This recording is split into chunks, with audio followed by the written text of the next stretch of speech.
출근길에 좋은 파트너 YTN 뉴스 FM 뉴스 정면 승부.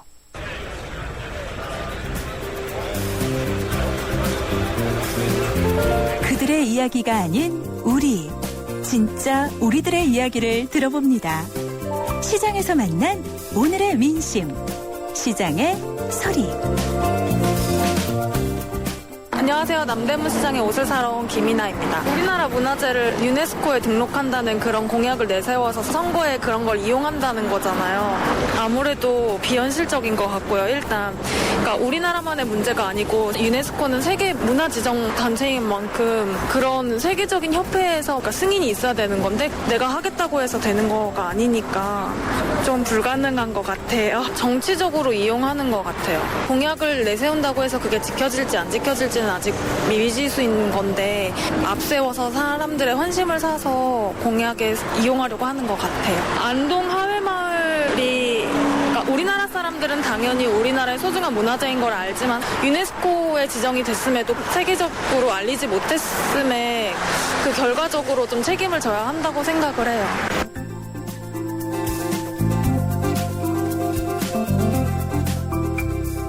네, 94.5 YTN 뉴스 FM 강지원의 뉴스 정면 승부 3부입니다. 매일 3부에서는 진짜 민심이 들리는 곳 시장에서 여러분들의 목소리를 듣고 있습니다. 오늘 시장의 소리는 남대문 시장에 옷 사러 나오신 김희나 씨의 의견을 들어보았는데요. 지방선거를 앞두고 후보자들이 문화재 세계유산 등재 공약을 내세우고 있는데 공약 실현 가능성에 의문을 제기해 주셨습니다. 잠시 후 세 번째 정면 인터뷰에서는 등재 공약과 관련해서 한국문화유산정책연구소의 황평우 소장과 이야기 나눠보는 시간 마련해 보겠습니다. 그리고 오늘 뉴스 정면 승부가 청취자 여러분께 드리는 yes or no 질문은 중범죄 공소시효 폐지 필요한가요? 인데요. 의견 주신 분들 몇 분 볼까요?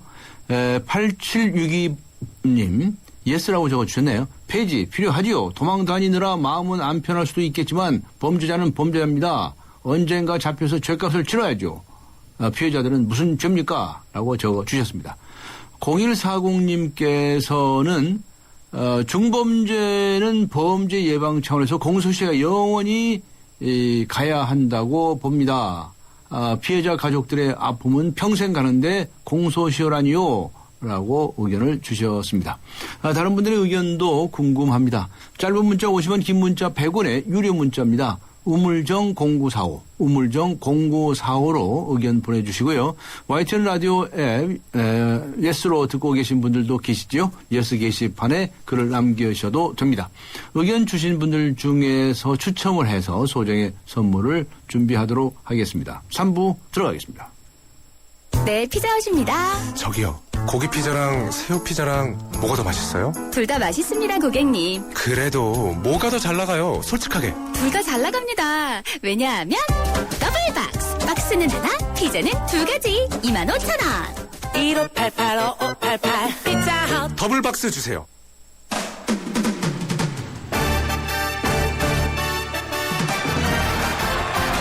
네, 강지원의 뉴스 정면 승부 3부 즐거운 스포츠 소식부터 알아보고 가죠. 일간 스포츠의 이은경 기자 연결합니다. 이은경 기자 안녕하세요. 네, 안녕하세요. 네, 야구 소식부터 들어보겠는데 임창용 선수가 시카고 컵스에서 삼성으로 옮긴다고요?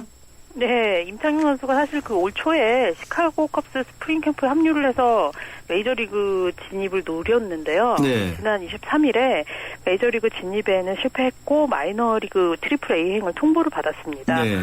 이런 가운데 MLB.com의 컵스 담당 기자가요, 오늘 컵스가 임창용을 삼성에 파는 계약을 했다, 이렇게 보도를 했습니다. 그러니까 뭐 삼성이 이적료를 지불을 하고 그 대신 컵스가 임창용을 방출했다, 뭐 이런 뜻이 되는데요. 네. 아직 삼성이 임창용 선수 영입을 공식 발표한 건 아니지만 이미 물밑에서 두 팀 간의 계약이 끝난 것으로 보입니다. 네. 2007년에 임창용 선수가 일본에 진출을 할 때 이 원소속 팀이던 삼성이요. 임창용 선수를 FA로 풀어준 게 아니라 이 임의 탈퇴로 묶어놨거든요. 네. 이게 무슨 뜻이냐면 임창용 선수가 다시 한국에 돌아오는 계약을 할 때는 FA 계약을 자유롭게 하는 게 아니라 임의 탈퇴를 철회한 후에 재계약을 한다는 뜻입니다. 그러니까 무조건 삼성으로 와야 된다는 뜻이거든요. 한국에 온다면. 이것 때문에 뭐 그동안 임창용 선수가 삼성에 오는 거 아니냐 뭐 말들이 많았는데요. 어제 열린 프로야구 미디어데이에서도 이 삼성의 류중일 감독이 임창용 선수가 삼성에 오냐 이런 질문을 굉장히 많이 받으니까 임창용이 돌아온다면 천군만마다 이런 이야기를 했습니다. 네. 임창용 선수 만약에 삼성으로 돌아온다면 2007년 이후 7년 만에 한국 무대 복귀가 되고요. 네. 삼성 입장에서는 오승환 선수 빠진 마무리 이 공백을 임창용으로 메울 것으로 보입니다. 네, 메워줄 것으로 보인다. 네. 류현진 선수는 발톱 부상을 당했습니까? 예, 류현진 선수가 이 지난 일요일에 네. 시즌 첫 선발 등판에서 정말 잘 던졌죠. 네, 잘 던졌었죠. 예. 무실점으로 호투를 하면서 시즌 첫 승도 올렸는데요. 그런데 경기 도중에 발톱을 다쳐서 이 다음 등판이 좀 늦춰질 수 있다. 이런 전망이 나오고 있습니다. 그렇군요. 일요일 경기 도중에 이 3회 초에요. 다저스가 공격을 할 때 류현진 선수가 이제 중전 안타를 쳐서 출루를 했고요. 네. 이제 이후에 디 고든이 2루타를 쳐서 이 홈을 파고들려고 하다가 주루 코치 사인을 보고 이제 갑자기 3루에서 멈추는 과정에서 발톱을 좀 다쳤습니다. 네. 원래는 류현진이 4월 3일 샌디에이고전에서 시즌 두 번째 선발 등판할 예정이었지만요. 지금 몸 상태를 봐서 좀 늦춰질 가능성도 커졌습니다. MLB.com이 어제 그 류현진의 부상이 보기보다 좋지 않았다 이런 보도를 했는데요. 네. 류현진 선수 직접 뭐 공식 인터뷰를 할 때는 뭐 큰 부상은 아니다 이런 말을 한 걸로 봐서 부상 자체가 아주 심각한 거는 아니지만 아무래도 시즌 초반이니까 좀 무리해서 마운드에는 이제 서지 않도록 구단이 좀 배려할 가능성도 굉장히 큽니다. 투수한테 발톱이 왜 중요하지? 이런 생각을 하실 수도 있는데요. 네. 이 체중이 많이 실리는 부위라서 네. 이상이 생기면 이 완벽한 투구 폼이 나오기 어렵다고 합니다. 네, 야구 투수에게는 아주 발톱, 아주 중요한 부위네요. 네, 알겠습니다. 농구 소식 들어보죠. 프로농구 4강 플레이오프에서 LG가 챔피언십 진출을 눈앞에 두고 있군요. 예, LG는 어제 열린 4강 플레이오프 2차전에서요, KT를 71대 61로 이기면서 이 시리즈 2연승을 했습니다. 이제 LG가 남은 3경기에서 1승만 더 거두면 이제 챔프전에 오르게 되는데요. 일단 현재 상황으로는 LG가 챔프전 갈 확률이 아주 높아 보입니다. 왜냐하면 이 KT가 6강 플레이오프에서 이미 전자랜드하고 5차전까지 혈전을 치렀기 때문에 지금 체력이 굉장히 많이 떨어진 상태고요. 네. 여기에 KT 공격을 책임졌던 조성민 그리고 송영진 이 두 선수가 LG의 집중 견제에 막히면서 이번에 좀처럼 공격을 좀 풀어가지 못하고 있는 게 문제거든요. 네. 반면에 LG 신인센터 김종규 선수는 이번 플레이오프가 이제 생애 첫 플레이오프인데 여기서 기대 이상의 활약을 하면서 이제 전체적으로 팀 분위기가 아주 많이 살아났습니다. LG가 만약에 챔프전에 진출을 한다면 2000-2001 시즌 이후 무려 13년 만에 챔프전에 진출하는 건데요. 네. 일단 LG, KT 어떻게 될지 궁금하고 한편 오늘은 모비스하고 SK가 또 4강 2차전을 치릅니다. 네, 알겠습니다. 수고하셨습니다. 네, 감사합니다. 네, 감사합니다. 지금까지 일간스포츠의 이은경 기자와 함께 했습니다. 지금 시각은 7시 16분을 가리키고 있습니다. 이 시각 교통 상황 어떤지 알아볼까요? 네, 김미란 캐스터입니다. 네, 뉴스 정면 승부 교통정보입니다. 퇴근길 교통량 계속해서 꾸준하게 늘어나고 있는데요. 우선 학동로 청담공원 앞 사거리에서 경기고교 앞까지는 이제 시속 12km 미만의 정체고 반대편도 속도가 많이 내려가 있습니다. 논현로 역삼역에서 양재 전화구까지도 시속 20-30km 미만이고 반대편도 제속도를 밑돌며 서행하고 있습니다. 강남대로 따라 교보타워 사거리부터 강남역까지 양방면 밀리고 있습니다. 현재 서부권에서는 신촌으로 교통량이 꾸준하게 늘어나고 있는데요. 신촌 교차로에서 이대역까지는 신호 2번 정도 필요하고 반대편도 차간역이 많이 좁혀져 있습니다. 양화로 따라 동교동 삼거리부터 홍대 입구역까지도 신호 2번 정도는 필요하고 반대편의 속도가 많이 내려가 있는 상태입니다. 한강을 따라 강변문호 구리 쪽으로는 원효대교부터 한남대교까지 여전히 긴 정체가 이어져 있고요. 반대 일산 쪽으로 원효대교부터 성산대교까지도 시속 20-30km 미만입니다. 뉴스 정면 승부 교통정보였습니다.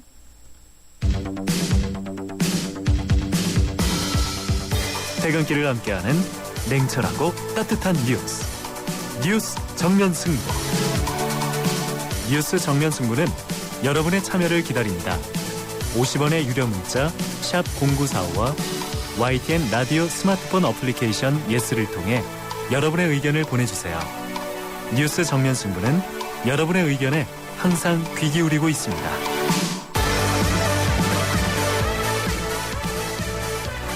네, 6.4 지방선거를 앞두고 후보자들이 저마다 지역 발전을 위해서 공약을 내세우고 있습니다. 그런데 이 공약에도 트렌드가 있는지 모르겠습니다. 요즘 유네스코 세계유산에 등재하도록 하겠다라고 하는 그런 공약이 아주 열풍이라고 합니다. 실제로 이런 공약들이 실현 가능한 건지 전문가 의견을 들어보도록 하겠습니다. 한국문화유산정책연구소의 황평우 소장 연결하겠습니다. 안녕하세요. 네, 안녕하세요. 네, 요새 지방선거 때가 되지 않았습니까? 네. 후보자들이 너도 나도 이렇게 정책 공약들을 내놓죠. 네. 네. 이 정책 공약 가지고 선거를 치르겠다는 거 아주 훌륭한 겁니다. 저 같은 사람들은 그런 걸 주장하니까요. 네. 예. 그런데 네. 그 공약이 실현 가능해야 되지 않겠습니까? 그렇죠. 예. 네. 그런데 요즘 그 세계유산으로 등재하겠다는 게 이 공약이 유행이래요. 그 얘기 들으셨어요? 네, 들었습니다. 예. 어떤 공약들을 내놓던가요? 주로 보면 사대문안을 어떤 후보는 사대문안을 세계유산 등재하겠다고 하고요. 사대문안을 서울 사대문안을 몽땅. 예. 근데 만약에 사대문안을 등재한다면 우리나라 1년 예산을 한 5번을 갖다 투입해야지 아마 가능할 겁니다. 왜냐하면 사대문안에 있는 예. 고층 빌딩들 예. 전부 외부로 빼게 하고 그다음에 안에를 서울 한양 도성에 맞게끔 쉽게 말하면 프랑스의 파리의 구도심 그다음에 라데팡처럼 신도시를 따로 건축을 해야 되겠죠. 네. 그러니까 우리나라 예산 1년에 한 5년치 이상 예산 투입이 될 거고요. 그다음에 DMZ 같은 경우도 이미 발표를 했어요. 네. 그다음에 또 어떤 후보는 공산성을 하겠다는데 이미 백제 문화권은 세계유산 등재 잠정 목록에 들어가 있고요. 예. 그다음에 또 어떤 후보는 또 5.18을 한다는데 5.18도 이미 예. 기록유산으로 선정이 돼 있어요. 예. 그러니까 중탕이고 예. 또 제어 실현 가능성에 대해서는 굉장히 어려운 점이 많이 있고요. 예. 그다음에 첫째 이걸 좀 알아주셔야 되는데 예. 세계유산이 우리나라 국내 문화재보다 주변에서 건설이나 이런 재건축을 하는데 더 까다롭습니다. 지금 예. 말하면 대통령은 규제를 풀으라고 하고 있는데 예. 그 중에서도 아시지만 문화와 환경이 규제 철폐 대상에 지금 가장 큰 적이 되고 있지 않습니까? 네. 그런 상태에서 보면 대통령께서도 처음에는 세계유산 등재하겠다고 굉장히 대통령 공약에도 있었는데 지금 와서는 규제 철폐라고 하고 있고요. 그래서 지금 이게 정부 규제 철폐하고 또 세계유산 등재하고는 전혀 언밸런스가 되는 거죠. 네. 앞에 몇 가지 사례를 말씀하셨는데 네. 어떤 공약은 가능성이 전혀 없다. 이런 것도 있고 네. 또 어떤 것은 이미 중탕이다. 그렇죠. 이미 중탕으로 이미 나온 걸 또 써먹고 있다. 그렇습니다. 그런 것도 중국이나 있고. 중탕 이런 것도 네. 이제. 그런데 이 후보자들이 그런 것도 검토 안 하고 그냥 이렇게 막 내놓나요? 근데요. 네. 우리나라에서는 세계유산 등재를 한다면 굉장히 국민들이나 주목받기에는 굉장히 좋죠. 멋있어 보여요. 그렇죠. 그다음에 어떤 문화적인 이미지를 충분하게 정치인들이 표현할 수 있으니까 예. 세계유산 등재가 정말 이게 무슨 트렌드처럼 유행처럼 돼버린 거죠. 네. 사실 이제 이걸 위해서는 진정성이 있어야 되는데 네. 국내나 지자체에 있는 문화재를 더 관리를 잘해야지만이 세계유산 등재를 할 수 있는 거거든요. 네. 이 공약부터 먼저 했으면 좋겠습니다. 예. 그 유네스코 문화유산에 선정이 되면 굉장히 좋을 것처럼 이렇게 생각하잖아요. 또 네. 그만큼 또 경제적인 효과도 막 생길 것 같고 말이죠. 네. 그 실제로 그런가요? 물론 있습니다. 있어요. 그런데 문제는 네. 우리가 유럽과 동아시아를 좀 비교해야 되는데요. 예. 예를 들어서 중국이 유네스코 세계유산 등재해가지고 굉장히 관광객들을 많이 불러 모았고요. 네. 그다음에 이제 우리도 이제 그런 영향이 있는데 첫째는 이제 유럽의 유네스코 세계유산 등재가 먼저 시작된 곳은 사실상 생활 속에서 자리 잡고 있는데 예. 특히 중국이나 우리 한국 같은 경우는 유네스코 세계유산이 독립된 별도의 어떤 하나의 공간 문화재로 취급당하고 있거든요. 독립된 공간으로? 예를 들어서 이제 별도의 공간처럼. 예. 예, 그렇기 때문에 물론 효과는 있지만 또 외국인들 중에서는 유네스코 세계문화유산을 이 코스로 여행하는 사람들도 많이 있습니다. 예. 그렇지만 그 외부의 것들을 보면 한국은 정말 한국인 우리다운 정체성이 사실 많이 없어지고 있거든요. 네. 문화 이런 것들은. 네. 그래서 오히려 이렇게 된다면 내부에 우리 문화재를 더 아끼고 가꾸는 것들을 먼저 해야 되겠죠. 물론 효과는 있습니다. 네. 우리 청취자 여러분들을 위해서 네. 현재 유네스코에 말이죠. 우리나라가 등재시킨 세계유산 있죠? 많죠. 그거 간단히만 좀 소개 좀 해주세요. 지금 현재 세계적으로 981점이 세계유산에 등재가 돼 있고요. 예. 우리나라는 이제 이걸 좀 세분분으로 해줘야 되는데, 유네스코 세계문화유산이 우리나라는 지금 10건이 있습니다. 예. 그 다음에 자연유산은 지금 제주도가 있고요. 뭐 창덕궁, 조선왕릉, 하회마을 이런 것처럼 10건이 있고요. 예. 우리가 지금 놓치고 있는 게, 우리가 지금 세계유산 중에서 무형유산이 있습니다. 뭐 예. 예를 들어서 아리랑, 예. 또 종묘제대야, 택견, 매사냥처럼 이건 굉장히 많습니다. 우리나라가 15건을 소유하고 있고요. 예. 그 다음에 이게 기록유산이 있는데, 예. 세계적으로 기록유산이 우리 훈민정음 아시죠? 예. 난중일기, 조선왕조실록, 더군다나 또 요즘 우리는 새마을 기록들, 또 5.18 기록, 제가 조금 전에도 말씀드렸지만 5.18은 이미 기록유산에 선정돼 있거든요. 예. 근데 이제 이런 식으로 해서, 지금 이제 우리나라가 없는 게 복합유산이 없습니다. 자연유산과 문화유산이 복합된 이런 것들이 이제 우리나라에 없는 거고, 우리나라도 굉장히 다양하게 많이 있습니다. 네. 그 외에도 뭐 그냥 이렇게 더 등재를 하고 싶다 이렇게들. 맞죠. 지금 등재하기 위해서는 잠정 목록에 올라가야 되거든요. 예. 잠정 목록이 우리나라에 18건이 있습니다. 아까 예. 말씀드렸듯이 한양도성도 있고요. 그 다음에 어딥니까, 백제문화권도 있고요. 이미 중복되는 것들이 있는데, 문제는 우리가 2010년에 조선 역사마을 등재하고 난 다음에 한 4년간 아무것도 못했거든요. 예. 왜 그러냐면, 좀 죄송하게도 우리나라가 세계에서 유일하게 세계유산 등재 신청했다가 우리나라 분들이 그 현지에 가서 반대 데모를 하는 바람에 예. 철회한 게 하나 있어요. 어디죠? 설악산입니다. 예. 자연유산. 그렇기 때문에 한 번 등재를 신청했다가 낙오가 되면, 떨어지면, 탈락이 되면 두 번 다시는 등재 신청할 수가 없습니다. 예. 그래서 설악산도 우리가 스스로 포기를 해서 잠정 목록에는 올라 있는데, 예. 지금 이제 속초 주민들이나 그 강원도권에서는 설악산을 세계유산 등재를 다시 하자라는 움직임도 있거든요. 예. 이제 이러다 보니까 정말로 세계유산 등재하기 위해서는 준비를 철저히 해야 됩니다. 특히 세계유산에는 이 문화권이 완전한 완정성이 있는가, 아니면 정말 진정성, 예를 들어서 과거로부터 지금까지 쭉 이어왔는가, 아니면 이런 진정성인데 임시로 만들 수도 있지 않습니까? 네. 그 다음에 세계유산은 특별한 게 아니라 뛰어난 보편적 가치입니다. 이런 것들이 있어야 되는데, 과연 그러면 한국에서 우리나라가 이런 것들을 다 잘 가꿔야 되느냐. 국내에서 선정도 잘해야 되고, 잠정 목록에서도 또 잘해야 되고, 잠정 목록에 올라가면 또 줄기지 계속 지속적으로 모니터를 해야 되고요. 또 등재가 된다 하더라도 5년마다 지속적으로 모니터를 해서 변화에 대해서 보고를 해야 됩니다. 굉장히 어렵습니다. 네. 하여튼 세계문화유산에 대해서 관심을 많이 가진 건 좋은데, 이 선거라고 그래가지고 후보자들이 그냥 멋대로 말도 안 되는 소리를 해내는 것 같이 보이는 것은 이제 전문가이시니까 황병호 소장님은 잘 아시겠네요. 그죠? 그렇죠. 이게 유네스코 세계유산을 한다면 이 치적이 굉장히 좋아 보입니다. 네. 쉽게 말하면 포퓰리즘이 되는 거죠. 예. 그다음에 지금 또 우리나라가 또 세계유산에 일단은 중국과 우리 한국이 굉장히 그 광풍이 불고 있거든요. 예. 이런 거에 따라서 오히려 진정성 있게 문화재청이나 이런 전문 기관에다가 의뢰를 하는 게 아니라 먼저 발표해버리는, 그러니까 쉽게 말하면 선거용으로 전략하면 안 된다는 거죠. 그래서 그런 뜻에서 지금 선거를 앞두고 후보자들이 이런 생각을 하고 있는 사람이 있을 텐데 그이들한테 충고 한마디 해주세요.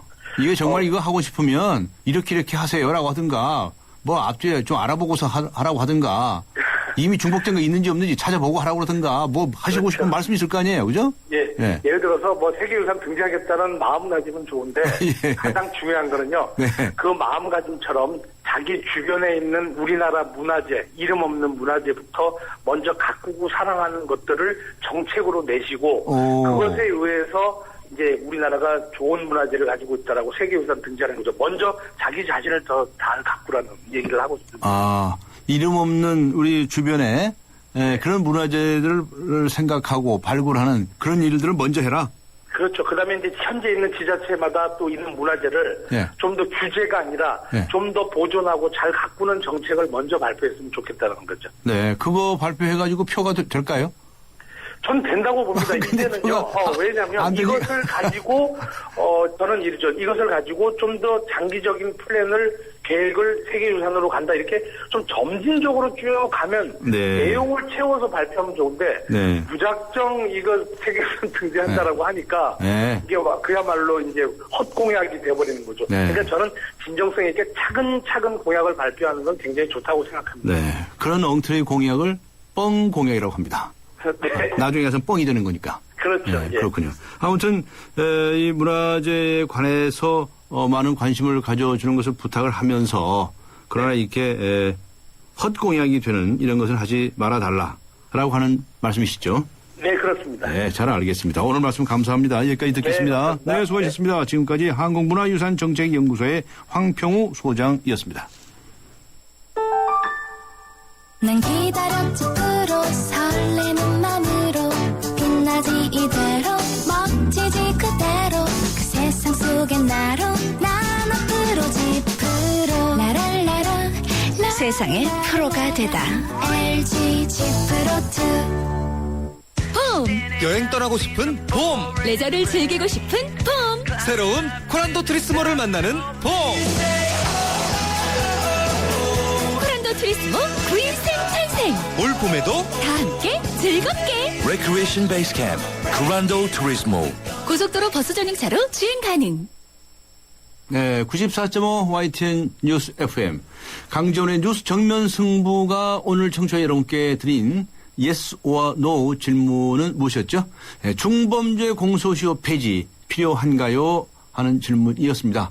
9820님께서는 공소시효 폐지 찬성입니다. Yes 이렇게 적어주셨네요. 흉악한 범죄자들은 공소시효 없이 100년이 넘었다 하더라도 붙잡아서 올바른 법의 판단과 힘을 보여줘야 한다고 생각해요. 그 느낌표 딱 찍으셨습니다. 9212님 노라고 적으셨는데요.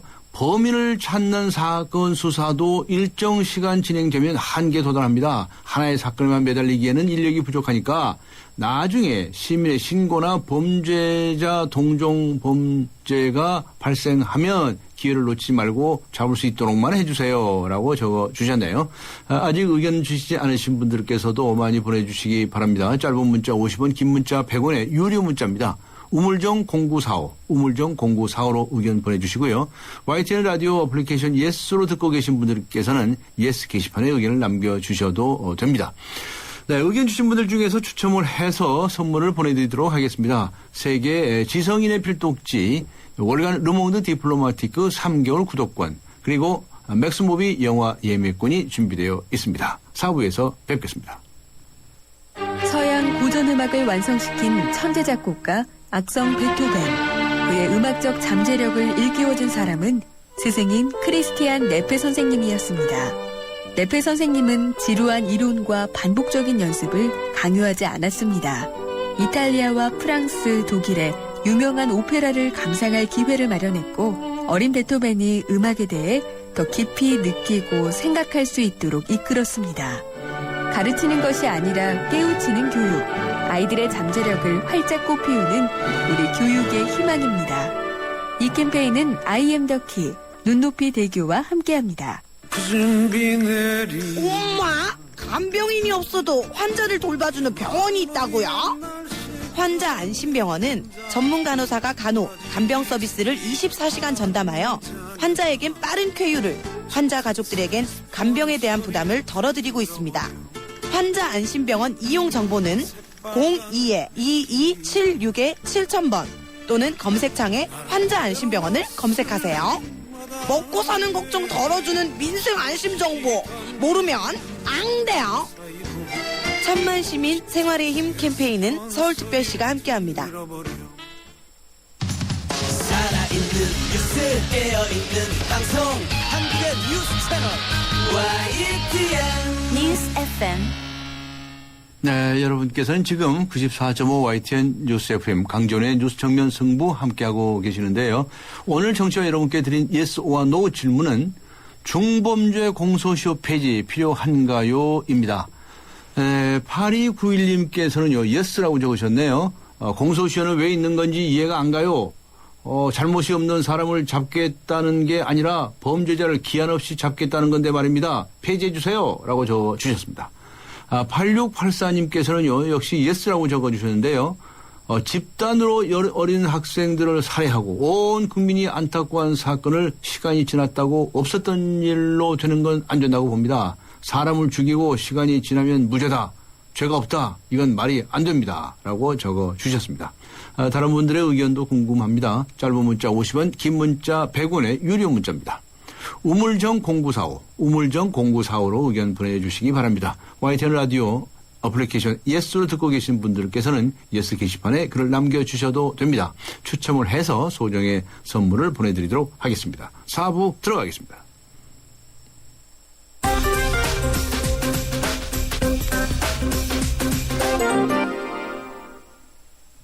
네, 강전의 뉴스 정면 승부, 경제 뉴스부터 듣고 가겠습니다. 머니투데이의 김태훈 기자 연결합니다. 안녕하세요. 네, 안녕하세요. 네, 면세품 가운데 말이죠. 면세품이 싼 거로 알고 있지 않습니까? 네. 근데 면세품 가운데 상당수가 국내 온라인몰보다 비싼 것으로 조사됐다면서요? 네, 그렇습니다. 7개 면세점에서 판매 중인 30개 상품 가격을 조사한 결과 57%인 17개 제품이 국내 대형 인터넷몰보다 비싼 것으로 조사가 됐습니다. 네. 특히 화장품의 경우에는 국산과 수입품 모두 면세점 최저 가격이 온라인몰 최저가보다 비쌌습니다. 네. 일부 제품은 41%나 비싼 경우도 있었습니다. 명품 가방과 지갑도 최근 병행 수입이 활성화되면서 8개 가운데 3개 제품 가격이 온라인몰보다 비쌌습니다. IT기기 제품은 조사 대상의 절반 정도가 면세점이 최고 23% 비쌌습니다. 하지만 그 세금이 많이 붙는 술이나 담배의 경우에는 여전히 면세점이 온라인몰보다 저렴한 것으로 나타났습니다. 네, 그렇군요. 그 다음에 원자력 발전소의 그 부품 시험 성적서 위조해가지고 참 난리가 나지 않았었습니까? 네, 그렇습니다. 어떻게 원자력 발전소에 들어가는 부품에 대해서 이 시험 성적서를 위조를 합니까? 네. 그래서 많은 수사가 이루어졌었는데 이번에는 화력발전소 부품의 그 시험 성적서가 또 위조됐다고 밝혀졌다면서요? 네, 그렇습니다. 감사원 조사 결과 한국중부발전이 2011년과 2012년 7개 업체로부터 공기 여과기용 부품을 구매를 했는데요. 네. 이들 업체들이 모두 성능 기준에 못 미치는 부품의 시험 성적서를 위변조한 것으로 적발이 됐습니다. 이들 부품의 가격은 4억 7천만 원 상당에 해당이 됐습니다.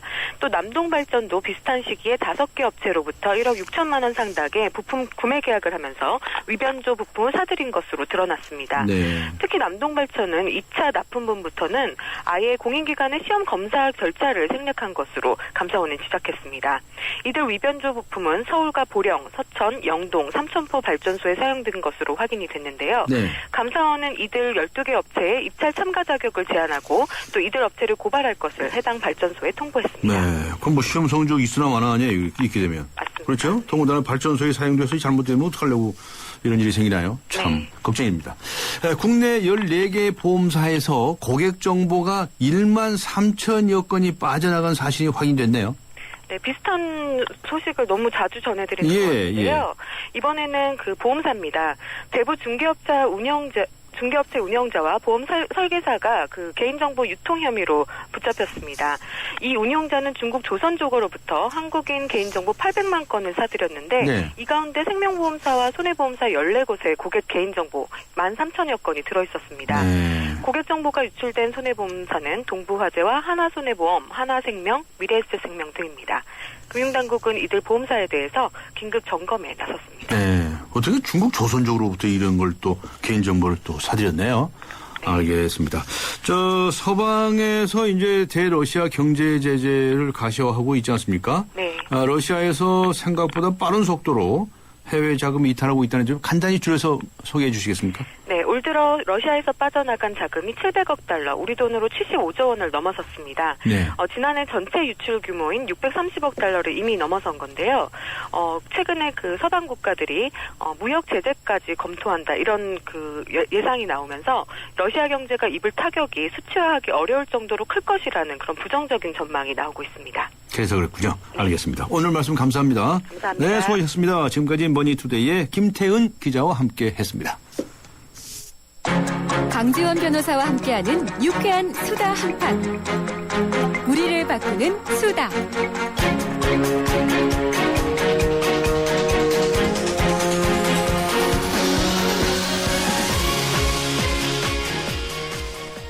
우리를 바꾸는 수다.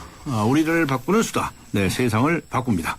법률 수다를 오늘 함께하는 시간입니다. 박준영 변호사 나오셨습니다. 안녕하세요. 네, 안녕하세요. 아니 요새 뭐 일당 5억 원 뭐 그런 얘기가 나와가지고 온 국민들의 공분을 사고 있는데 이게 무슨 소리입니까? 무슨 뭐 일당이 5억 원이라는 겁니까 도대체? 예, 뭐 벌금을 납부하지 않는 경우에는 예.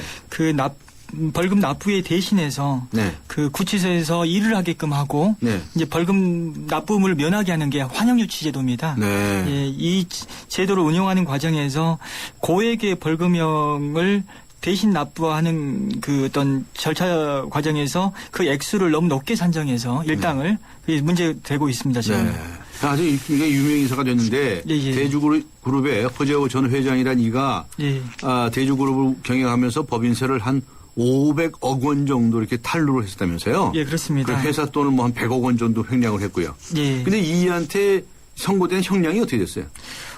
지금 1심과 2심의 형량이 다른데요. 네. 이제 최종적으로 2심의 형량은 그 징역 2년 6월에 집행유예 4년. 4년. 그리고 벌금은 254억 원이 선고됐습니다. 그렇군요. 그러니까 징역형에 대해서는 집행유예로 풀어줘 버리고 예. 대신에 벌금을 그냥 이렇게 254억 원이나 선고를 했네요. 예, 그렇습니다. 아니, 그렇다면 꼭 벌금형을 선고해야 되네요. 무슨 징역형을 시형 선고해도 되는 거 아닌가요? 이 조세 포탈 관련 범죄에 있어서는 징역형을 선고하고 또 포탈 액수에 비례해서 벌금형도 병과하기도 되어 있습니다. 그렇기 때문에 반드시 징역형과 또 벌금형을 반드시 함께 선고해야 합니다. 그랬군요. 그런데 이에게 선고된 벌금 형량이 254억 원. 예. 근데 이 벌금이 선고됐는데 벌금을 내지 못할 경우에 대신 몸으로 때운다 이런 용어를 이런 말을 많이 쓰죠. 예, 일반인들이 몸으로 때운다고 하죠. 노역장에 가서 형을 사는 거예요. 예, 그렇습니다. 네. 그런데 요 계산법 좀 얘기 좀 해봐 주세요. 254억 원이 어떻게 일당이 5억 원이 돼가지고 네? 결국 한 33일 정도 노역장에서 유치되면 되나요? 그건 뭐 토요일하고 일요일을 뺐을 때 얘기고요. 뺐을 때. 한 49일 정도 된다고 알려져 있고요. 토요일과 일요일 제한 실제 일을 하는 날수는 한 33일이라고 지금 언론에서 보도를 하고 있는 것 같습니다. 그렇군요. 그 설명 좀 해주세요. 일당이라는 걸 정해야 되는 거예요? 예, 그렇습니다. 일단은 먼저 우리가 노역장 유치, 이제 환영유치와 같은 말인데요. 노역장 유치의 개념이 뭐냐면은 벌금 또는 과료를 납부하지 아니한 경우에 1일 이상 3년 이하의 기간 내에서 그 벌금 납부에 대신해서 노역을 하는 제도를 말합니다. 그런데 이제 이때 그 벌금을 예를 들어서 벌금을 얼마를 딱 선고한다라고 할 때 그 선고를 하면서 동시 유치 기간을 동시 정하도록 되어 있습니다. 그렇기 때문에 그 벌금액과 유치 기간을 감안해서 하루당 어떤 하루당 해당한 일당 액수도 책정을 해야 되는 거죠.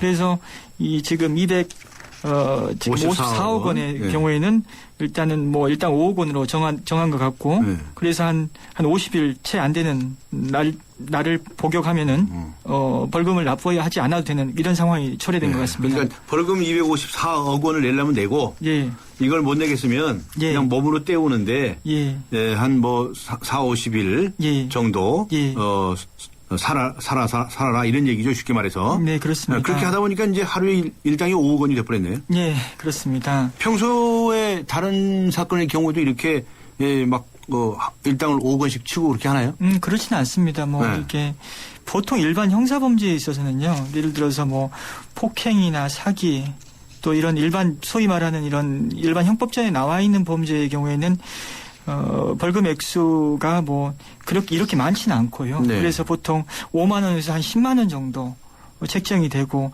이제 간혹 이제 세금 포탈 사건의 경우에는 그 벌금 액수가 굉장히 많기 때문에 네. 뭐 1,000만 원 단위 이상이 되는 경우가 있습니다. 근데 이 사건의 경우는 굉장히 이례적이죠. 아, 그렇군요. 1심 때는 어땠어요? 1심 때는 하루당의 어떤 벌금 일당 액수를 2억 5천으로 잡았습니다. 절반이네요. 예. 그리고 또 벌금 액수도 1심에서는 254억의 2배인 그 508억 원으로 봤습니다. 아, 1심에서는 벌금액도 많이 매겼었네요. 예. 결과적으로 항소를 하면서 한 4분의 1로 유치 기간이 줄어버린 거죠. 그 1심 판결대로 하면 한 200일 정도는 노역을 해야 되는데 네. 그렇죠? 네, 그렇습니다. 항소심에서 깎아줘 가지고 네. 한 뭐 40일, 50일 뭐 이 정도면 네. 되도록 네. 이렇게 돼 있네요. 예, 그렇습니다. 아, 그렇군요. 자수했나요? 지금 항소심에서 이제 사실상 벌금 액수도 깎고 또 벌금의 일당액도 깎았기 때문에 어떤 사정 변경이 있었는지를 좀 확인해 보니까요. 네. 판결문이 지금 언론에 공개된 상태가 아니어서 좀 말씀드리기 조심스럽긴 하지만 아, 그렇습니까? 언론을 통해 확인한 바에 의하면은 이 회장분이 횡령 사건과 또 조세 포털 사건 두 건으로 재판을 받았는데 네. 횡령 혐의로 조사를 받다가 본인의 구속을 면하려고 조세 포털 사실을 스스로 자백을 했다고 합니다. 네. 이걸 이제 항소심 재판부가 이제 자수로 보고 감경을 한 것으로 알려져 있습니다. 네, 그렇군요. 다른 그 재벌 회장들의 사례는 어떤가요? 뭐 지금 이제 이런 고액 벌금 사례들이 이제 언론에 많이 나오진 않고 있고요. 예. 저희가 이제 확인한 바에 의하면은 2009년에 이제 삼성 이건희 회장이 징역 3년에 집행유예 5년을 받으면서 벌금 1,100억 원을 선고받았습니다. 1,100억 원이요? 벌금 예. 1,100억 원? 예, 이때 지금 이분 이 허재호 전 회장인가? 예. 이보다는 벌금형이 훨씬 더 많네요. 한 5배, 4배, 5배 정도 많은 벌금형을 선고받았네요. 예, 그런데 이제 하루 일당은 1억 1,000만 원으로 책정했습니다. 그래서 결과적으로 벌금을 납부하지 않고 노역장에 유치될 경우에는 약 1,000일을 노역을 해야지 벌금을 완전히 내지 않을 수 있는 그런 상황이 된 거죠. 1,000일이라고 하면 3년, 2년 몇 개월 되죠? 2년 몇 개월 정도 되겠습니다. 2년 몇 개월 정도 벌금을 1,100억 원을 못 낼 형편이면 2년 몇 개월을 이건희 삼성 회장이 노역장에서 말하자면 교도소죠. 그래서 살았어야 되는데 이 일은 어떻게 했나요? 벌금 냈나요? 판결 확정 다음 날 전액 납부했습니다. 벌금을 얼른 내버렸어요. 뭐 벌금을 다 내버리면 이제 노역장 안 가도 되네요. 예, 그렇습니다. 아, 그렇군요. 또 이 권혁 그 회장이라는 이 사건이 있었죠. 예, 그 사건은 어떻게 됐었죠? 선박왕으로 불리던 사람이죠. 이분 같은 경우에는 조세 포탈 혐의로 구속 기소돼서 2013년 1심에서 징역 4년하고 벌금 2,340억 원이 선고됐었습니다. 네. 당시 일당은 3억 원으로 받고요. 네. 이 3억 원을 환영 유치 기간으로 이제 계산해 보았을 때는 한 780일 가량 됐었습니다. 780일이면 2년이 넘는 2년 2개월 정도 됩니다. 그렇죠. 예. 그렇군요. 그런데 이 사안 같은 경우에는 이제 항소심에서 일부 혐의가 무죄가 선고되면서 벌금형이 없어졌습니다. 그래서 실제로 집행되지 않은 혐의였습니다. 이 항소심에서는 일부 혐의가 무죄가 되어서 벌금형이 없어졌다 이런 말씀이시군요. 예. 참 이게 참 쉽게 잘 납득이 안 가네요. 벌금형이라고 하는 것이 이제 일정한 금액의 지급 의무를 강제로 부담시키는 거 아니겠습니까? 네, 그렇습니다. 예, 그 재산형이라고 그러죠? 예, 그렇게 보고 있습니다. 재산형인데 이걸 단기간 노역을 함으로써 이 고액의 벌금형을 탕감할 수 있다. 이거 쉽게 납득이 가겠습니까? 쉽게 납득이 안 가죠. 왜냐하면 이게 재산형이라는 것은 어떤 재산의 박탈을 통해서 형벌의 효과를 거두겠다는 건데 이 재산형의 효과를 거두려면 실제로 그 재산상의 불이익을 가해줘야 되거든요. 그런데 이렇게 이 노역전 유치 기간이 지나치게 짧아가지고 벌금을 대신 납부하지 않고 그냥 노역을 하는 어떤 이런 상황이 된다면은 벌금형을 대신하는 제도가 노역장 유치인데 사실상 벌금형을 회피하는 어떤 수단으로 악용될 수도 있다고 봅니다. 네.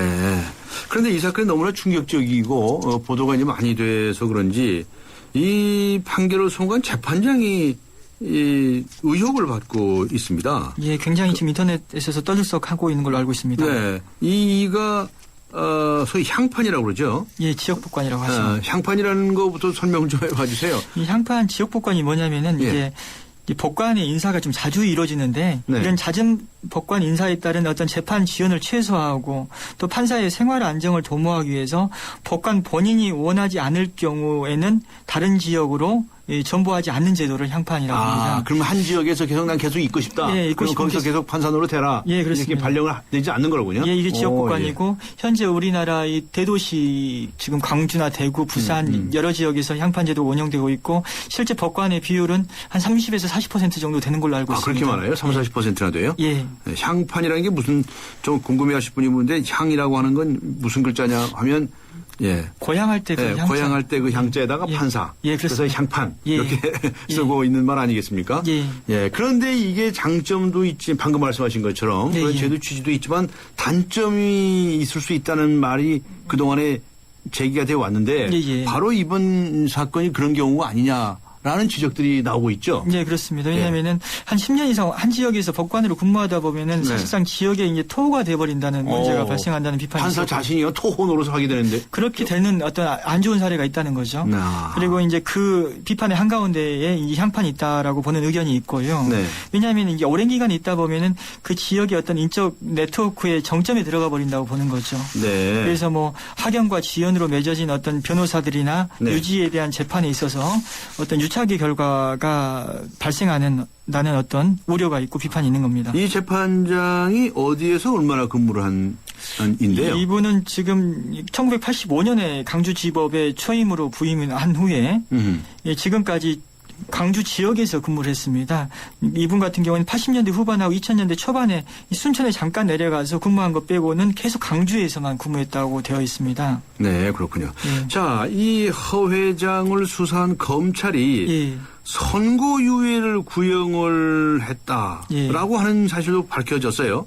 검찰이 이 사람 재판에서 처벌을 좀 해주세요라고 공소를 제기하는 거 아닙니까?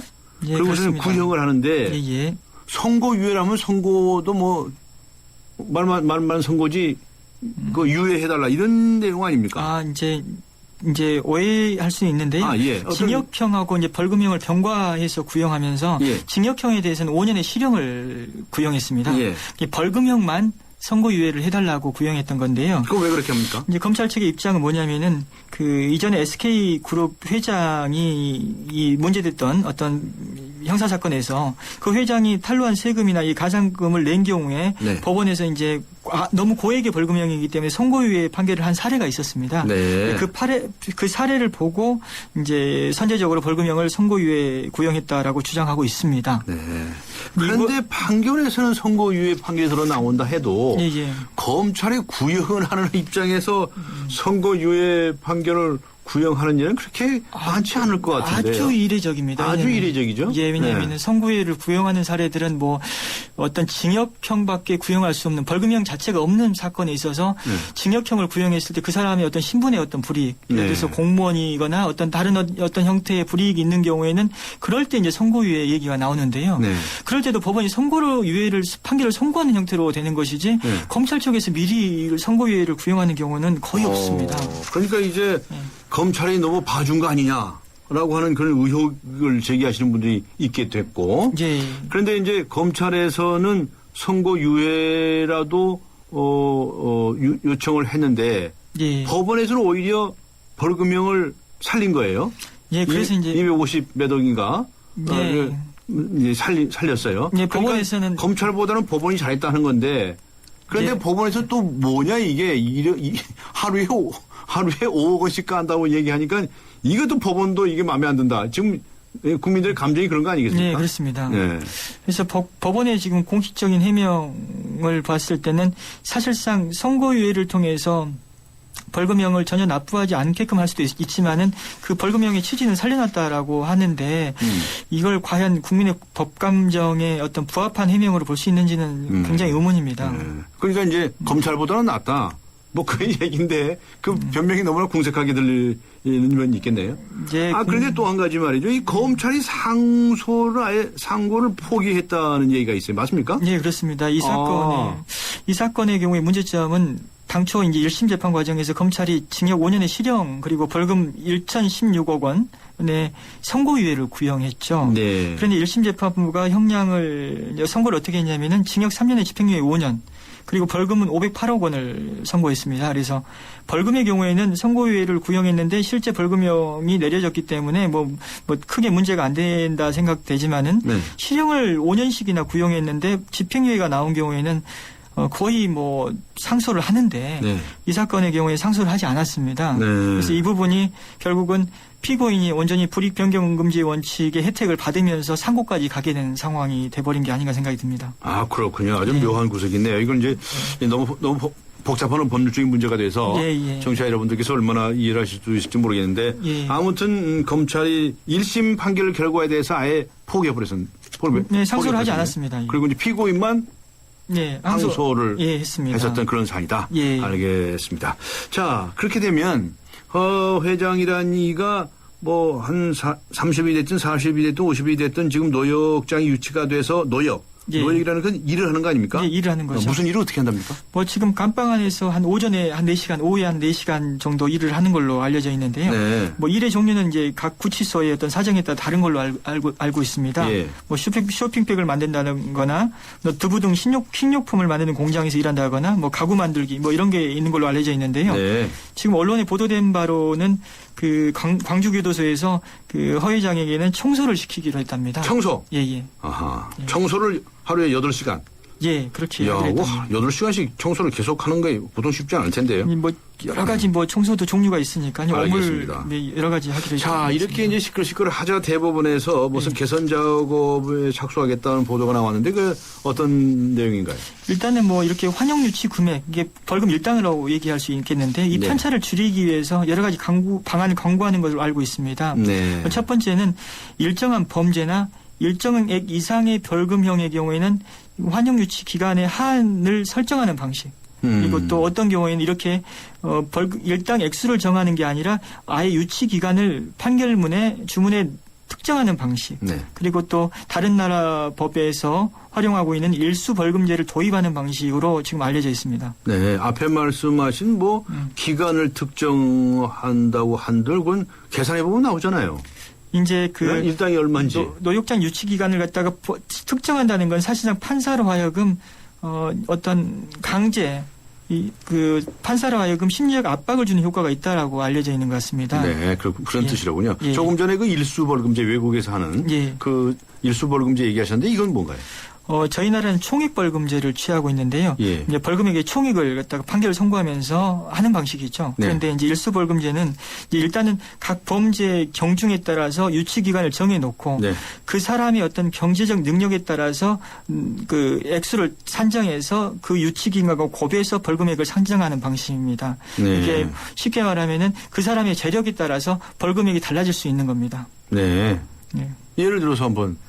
뭐 예를 들어서 이제 지금 현재는 뭐 그 예를 들어서 유치 기간을 예를 들어서 한 100일이면 100일 이를 미리 산정해 놓고 미리 정해 놓고 거기다가 그 사람의 재산 상태가 정말 돈을 재력이 있는 사람이면은 뭐 굉장히 높은 액수로 그렇군요. 거기에 따라서 전체 벌금액이 달라지겠네요. 전체 벌금액이 달라집니다. 알겠습니다. 이제 바꿀 거 바꿔야죠. 네. 세상을 바꾸기 위한 수다였습니다. 예. 오늘 박준영 변호사와 함께 했습니다.